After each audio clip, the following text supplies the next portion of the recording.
Good morning, my dear students. How are you all? I hope all of you are good and you are enjoying your days. So, let's get ready for today's online classes, students. So, yesterday we have started lesson that was it was about two stories about flying, and we have covered the first part. Okay, his first flight, where the story of a bird, seagull, who started to fly for the first time. So that was a good story. I hope you enjoyed my previous video. In today's story, we will be doing the second part of the story. Okay? So आज हम second part करेंगे उस lesson का, and as you know that we have already completed all the lessons. ये lesson भी already Alicia sir ने आपको पढ़ाया है. But today I am going to revise this wonderful lesson. So I hope you all will enjoy this lesson. Let's get started. So before we proceed, we should see what we are going to learn in this lesson. Since the earliest times, humans have dreamt of conquering the skies. Here is a story about flying. So जैसा कि आप सब बच्चों जानते हो कि humans always wanted to fly in the sky like birds are flying. हमेशा से हम चाहते थे कि हम भी कोई ऐसा मशीन बना सकें या ऐसा कोई इन्वेंशन कर सकें जिससे कि हम भी आसमान में उड़ सकें हमेशा से. तो आप जानते हो कि पहली बार एयरप्लेन राइट ब्रदर्स ने बनाई, तो हमने ये पॉसिबल हो सका कि हम भी उड़ सकें हवा में. ओके, अब तो लगता है आने वाले दिनों में उड़ने वाली कार भी बना रहे हैं कुछ साइंटिस्ट, और मे बी नेक्स्ट 10 ईयर ऐसा पॉसिबल हो सके कि आप खुद को अपनी कार एक ऐसी ले सको जिसको कि आप हवा में उड़ा भी सको. May be in your future anything can possible. So अभी हम जो कहानी पढ़ने वाले हैं वो भी फ्लाइंग से ही रिलेटेड है. सो लास्ट कहानी भी फ्लाइंग से रिलेटेड थी, बट ये कहानी थोड़ी डिफरेंट है लास्ट वाली कहानी से. So let's see what we are going to learn in the story. A pilot is lost in storm clouds. Does he arrive safe? Who helps him? Let's read the story. So ये कहानी एक suspense है. इस कहानी में क्या होता है कि एक pilot you all know, the person who takes control of airplane, जो एयरप्लेन चलाते हैं, it's known as pilot. So वो एक घने बादलों में वो फंस जाते हैं. तो आगे क्या होगा, क्या वो घर सही से पहुंच पाएंगे, कौन उन्हें बचाएगा, ये जानने के लिए हम आज ये स्टोरी को रिवाइज करने वाली. ऑलरेडी नो एवरीथिंग बच्चों, तो आप फर्स्ट टाइम तो ये स्टोरी पढ़ नहीं रहे हो, फिर भी हमें रिवाइज करना है. तो लेट्स सी, अच्छा लगेगा. I will try my best to explain you in a very simple way. Okay, so the title of the story which we are going to do is The Black Aeroplane. Okay, and the author of this wonderful story is Frederick Forsyth. So ये कहानी हम पढ़ने वाले हैं जिसके author Frederick Forsythe है, and the title is black aeroplane. Okay, so black aeroplane कैसा होता है अब हम देखते हैं क्या है इस कहानी में. But before we begin we should know who is the author. उनके बारे में थोड़ी इन्फॉर्मेशन ऑफ कोर्स होनी चाहिए. Sometimes they ask question also that who is the author and where was he born etcetera. तो सबसे पहले हम इनके बारे में पढ़ते हैं और देखते हैं. As you can see in the picture, he is the author Frederick Forsyth, born on 25th of August 1938, is an English author and occasional political commentator.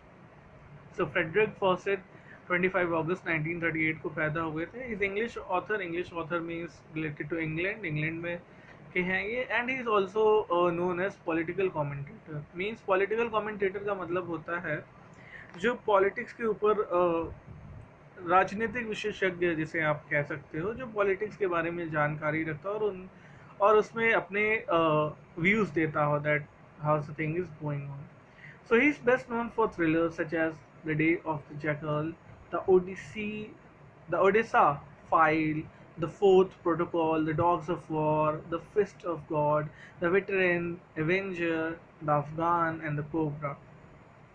सो ये अपनी थ्रिलर भरी कहानी. थ्रिलर मतलब होता है रोमांच, जिसमें काफ़ी ज़्यादा एक्साइटमेंट हो, बहुत कुछ हो रहा हो. तो ये अपनी ऐसी कहानियों के लिए मशहूर हैं. इनकी कुछ कहानियों के नाम लिखे हुए हैं.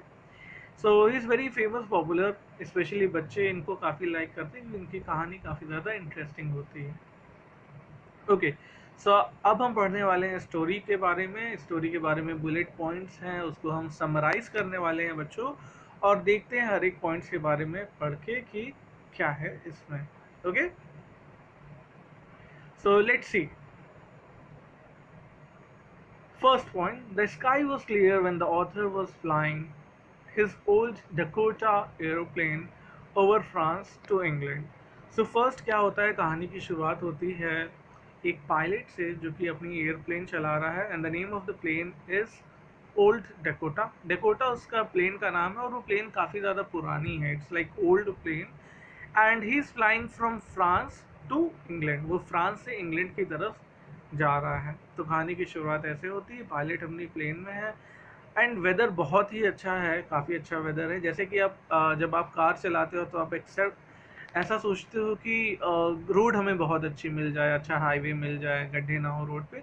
So when a pilot flies the airplane, जब पायलट किसी प्लेन को चला रहा होता है तो उसके मन में होता है कि उसे साफ वेदर मिले, क्योंकि जब वेदर ख़राब होता है, स्पेशली जब बारिश हो या फिर फॉगी वेदर हो, तो प्लेन चलाने में बहुत ज़्यादा दिक्कतें आती हैं. Okay, so he was dreaming of his holiday, looking forward of being with family, and thought to take good English breakfast with his family.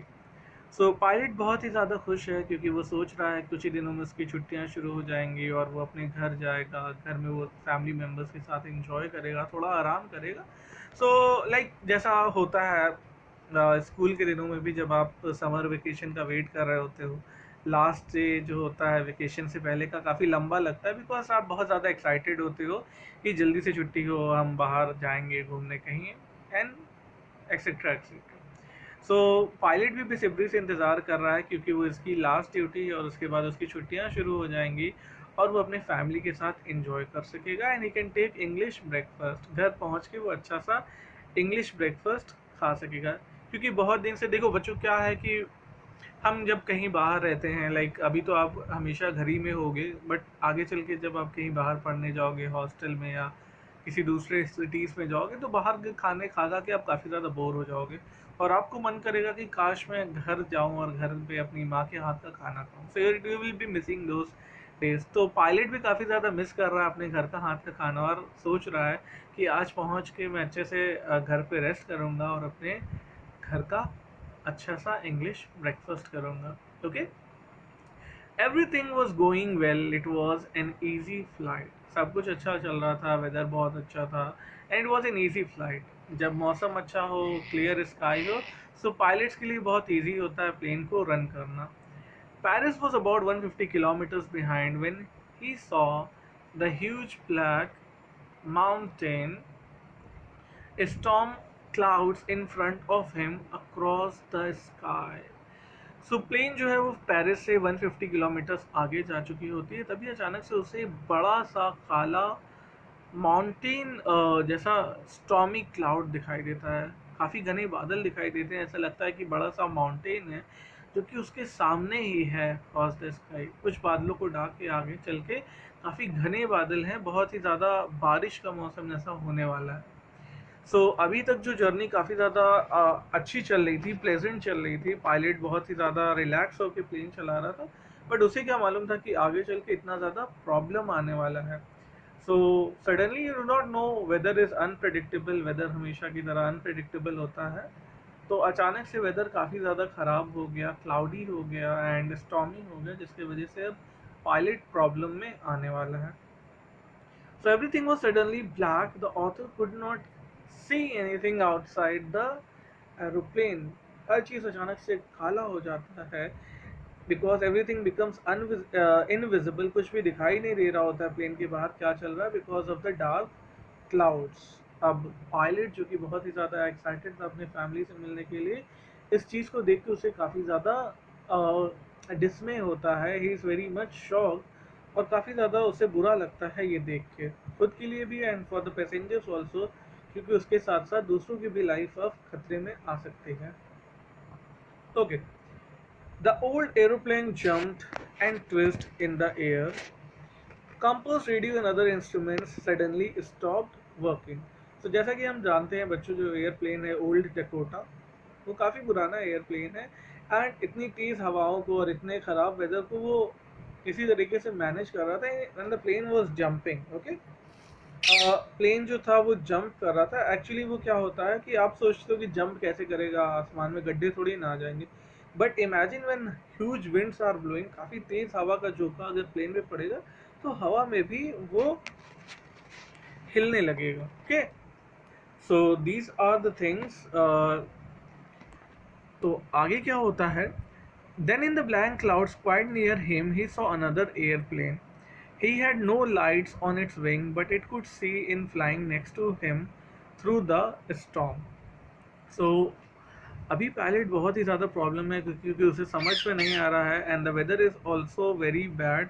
काफ़ी ज़्यादा बैड वेदर है and is not getting what to do with the weather. उसे कुछ दिखाई भी नहीं दे रहा है, उसका कंपस भी नहीं काम कर रहा है, उसके दूसरे इंस्ट्रूमेंट्स लाइक वो रेडियो से कांटेक्ट करना चाहता था, वो सोचता था कि वो पेरिस वापस चला जाए। सो पेरिस में वो जब कांटेक्ट करने की कोशिश करता है अपने माइक पे, that hello Paris, hello Paris, so वहाँ से भी कोई रिप्लाई नहीं आता।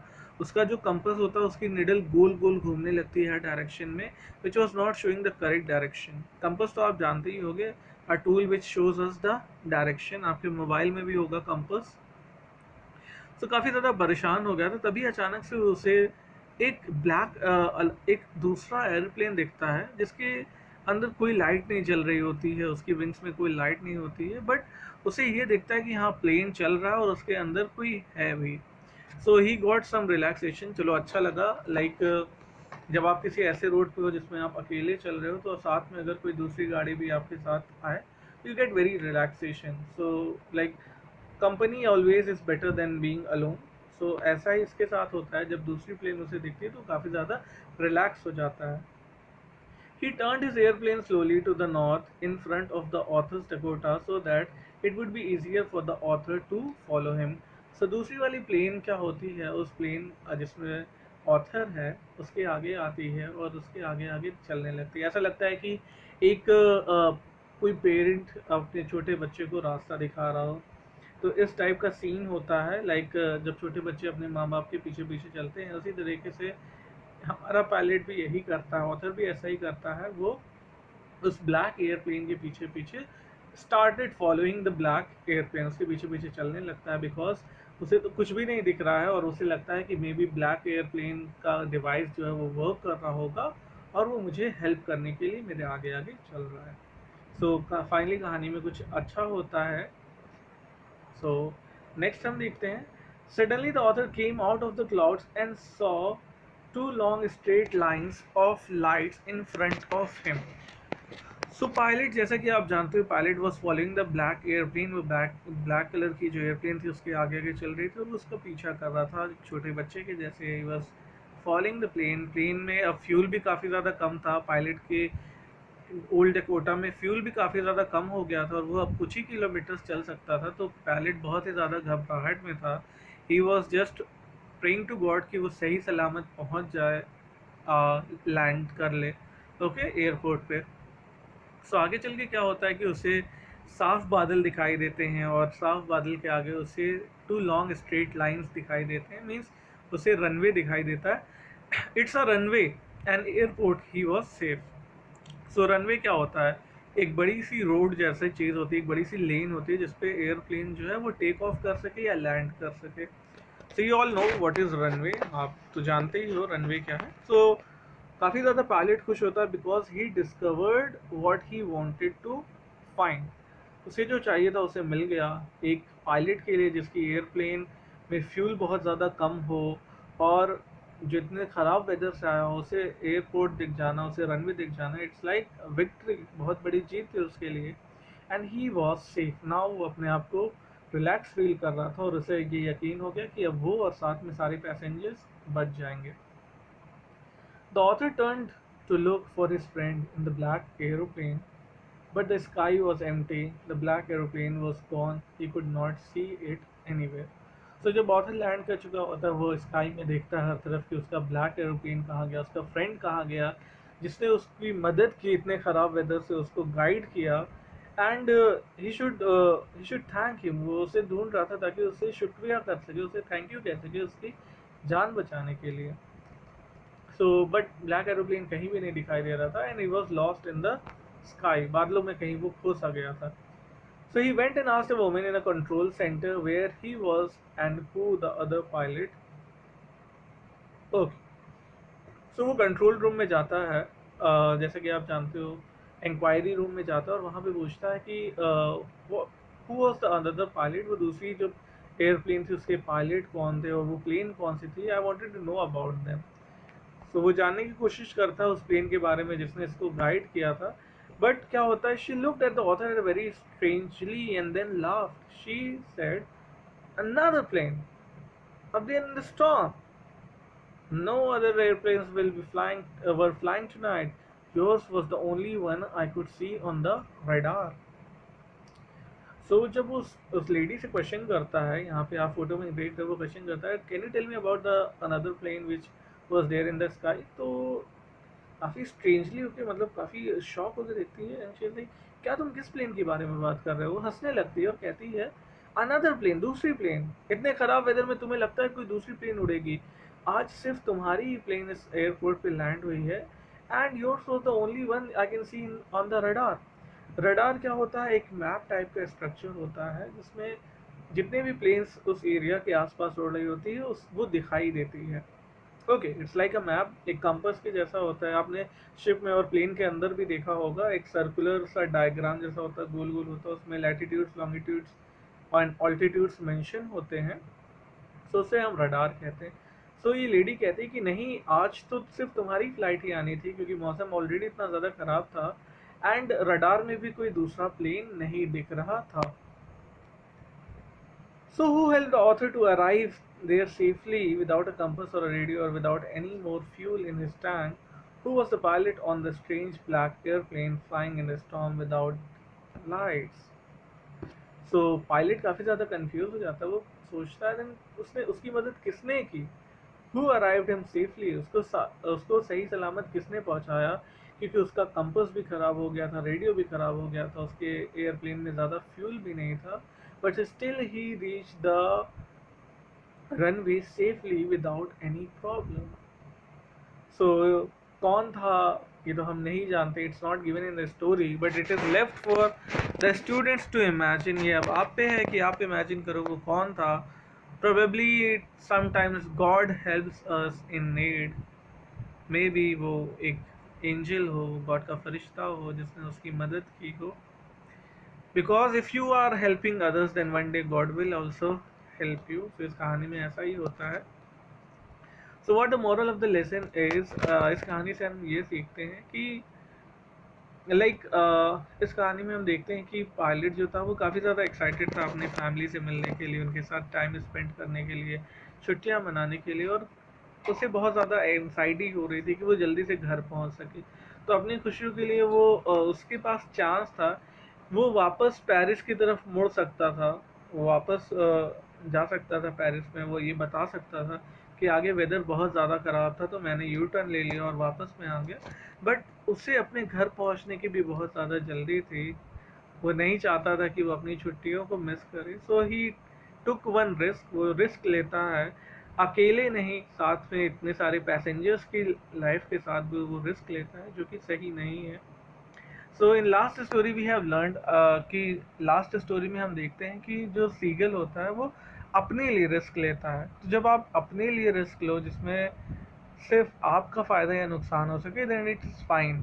बट कभी कभी जब आपके ऊपर रिस्पॉन्सिबिलिटी हो और आपके रिस्क लेने से सिर्फ आपको ही नहीं बाकी दूसरों को भी नुकसान हो सके, then at that time you should choose the safe option which is available. So उस कंडीशन में हमें कभी भी रिस्क लेना नहीं चाहिए जब हमारे साथ साथ किसी दूसरे की भी लाइफ को प्रॉब्लम हो सके। So this is the wonderful story with wonderful moral. दोनों स्टोरीज काफ़ी ज़्यादा अच्छी थी। I would suggest you to watch both the videos together once again जब भी आपके पास टाइम हो। And I will not extend the video, बस आज के लिए इतना ही। Thank you so much for watching this video students.